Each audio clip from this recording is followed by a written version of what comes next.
Hey everybody, Ryan from Rhino Hockey Channel here. Alright, gonna be going over Dallas Stars season review. If you have not already done so, hit that subscribe button, hit that notification bell to be notified when I drop a new video, and also hit that like button. Let me know in the comments what you think. If you agree, if you don't, let me know. I want to know. Just let me know what you think of your team, what moves they made, if you agree with them, if you think they could be better than they were last year. Let me know. Just anything hockey, just let me know. Alright, let's get started. This is how Dallas did this year. They didn't do terrible. I mean, they got a late start due to COVID. So, they end up finishing the season 23, 19, and 14. 14 overtime losses. Yikes. 60 points, finished tied for 16th in the league. They had a 23.6 power play percentage, which, if you watched them this year, their power play was the one shining thing on this team. And Joe Pavelski was a monster on the power play. Anyone who says he did not have a good season, please watch those videos of him on the power play and hit yourself, because that's just ridiculous. Dude was a beast this year. Last year he was terrible until the playoffs, but last year was terrible. This year was a very good year for Joe Pavelski, especially on the power play. Bad year for Dallas though. 79.1% on the penalty kill. Middling, 19th out of 31. Not terrible, not great. 2.79 goals for per game, good enough for 18th out of 31. Once again, middling. And a 2.64 goals against average per game, tied for 24th out of 31, which in this case, lower is better. So 24th is pretty dang good. It felt like all the hate against Anton Khudobin this year, I feel it was unwarranted. Now, he didn't have a spectacular season like everybody expected because of his playoff run, but some guys just have one good playoff run and that's it. I mean, that's just how it is sometimes. But he had a good year still. I mean, 148 goals. I know Jake Ottinger played a lot of the games, but Khudobin didn't have as bad a year as everybody makes it out to be, in my opinion. Key injuries during the season. Alexander Radulov missed the majority of the season. I didn't write Ben Bishop up here. I'm sorry about that. Yeah, Ben Bishop didn't play the entire season. That's supposed to be their number one, but he was out all year. Tyler Seguin missed all but 2 games. That hurt, especially when you're already missing Radulov for most of the year. Rupe Hintz missed quite a few. Sami Vatanen, who they picked up in a trade. Yeah, I know. But he missed the majority of the year for New Jersey and missed the majority of the season for them. Current UFAs, Andrew Cogliano, Justin Dowling, both have signed. Ted Fadoon is a free agent. Stephen Johns retired. Mark Pysyk returned to the team that drafted him. Sami Vatanen is a free agent still. And Julius Honka signed in Europe, but I think he has an out clause, so he could still sign if he has a team that wants him. Current RFAs, Nick Camano and Joel Kiviranta. Kiviranta I would definitely re-sign. He had a really good season. Terrible contracts. Anton Khudobin. Like I said, I don't think he had as bad a year as everybody makes it out to be, but he didn't have a spectacular year. So that $3,333,333 through 2022-2023 could be a bad contract. I mean, if he's not performing, then yeah, it doesn't suck up a ton of cap space. I mean, it's not like it's $8 million or something like that, but still $3.3 million basically is quite a bit to be giving up for a backup goalie if that's where he's going to be.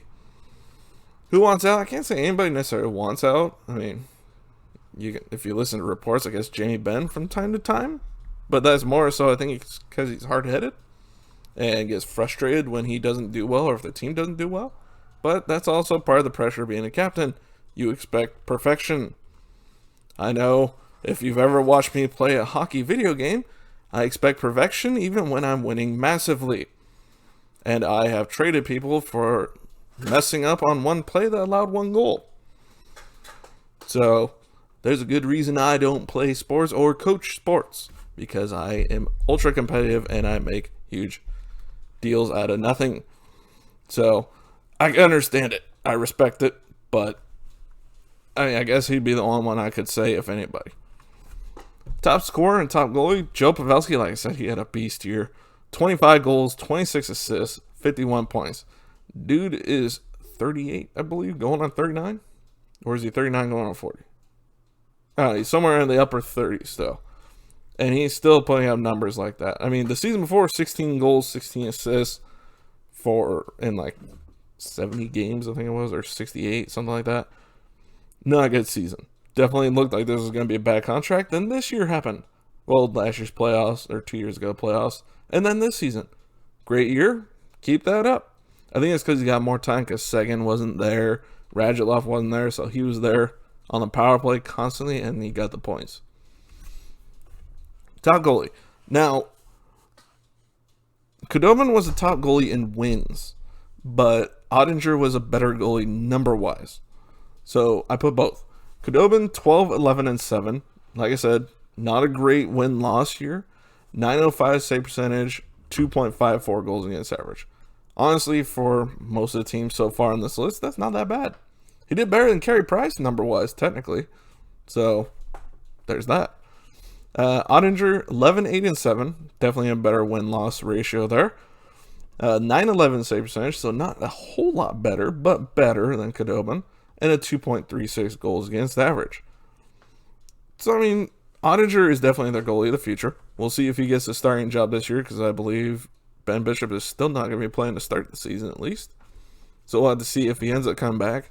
How's this going to work out? Here's their 2021 draft. At number 23, they traded down. They got Wyatt Johnson. 47, Logan Stankoven. 48, oh god, the Russian names. Artyom Grushnikov. Actually, that one wasn't that bad. Then number 73, almost the same first name. Arten Martino. Sorry, I lost my place. 79, Justin Erdl. 111, Connor Roulette. 138, Jack Barr. Oh, that was an easy one. 143, Jacob Holmes. 175, Francesco Arcuri. And 207, Albert Schilberg. Cat, don't claw my couch. Thank you. Sorry, the cat thought he could claw my things again. Future outlook. I see them being competitive this season, but for a playoff spot, but I don't think they're Stanley Cup competitive. I mean, they haven't done a great deal in free agency. They haven't done a great deal in trades, which is fine. I mean, they had a decent enough team, and I think they'll be competitive for a spot, especially if Ottinger can take that next step in his development this year. They could be a very good team, but we'll have to see. They definitely have to be better defensively. But if they can figure out the defensive aspect, they can be a very, very good team because they have the offense. As long as Pavelski can keep it up, Seguin can come back and provide like he has in the past. And if Radulov could be healthy, that would definitely be a positive too. But if all these things go right, which if you're a hockey fan, you know when you hope things go right, that's when everything goes to hell in a handbag. And it goes there very, very fast, very quick, and very hard. So those are the hopes, but you can only guess so much based off of hope because, like I said, it goes downhill pretty quick. So hopefully they do better next year. They definitely didn't deserve how bad well, not bad, but how they finished this year. If they can figure out how to win in overtime, kind of like Montreal too, then they can be a better team. So that's all I got for you, Dallas fans out there. I hope you enjoyed the video. If you did, please hit that subscribe button, hit that like button, hit that notification bell to be notified when I drop a new video. Let me know in the comments what you think. If you agree with my future outlook, if you don't, if you have another opinion, let me know. Or if you just want to talk hockey, talk Dallas, that's fine. Let's talk hockey. All right. I will see you next video. Bye, everybody.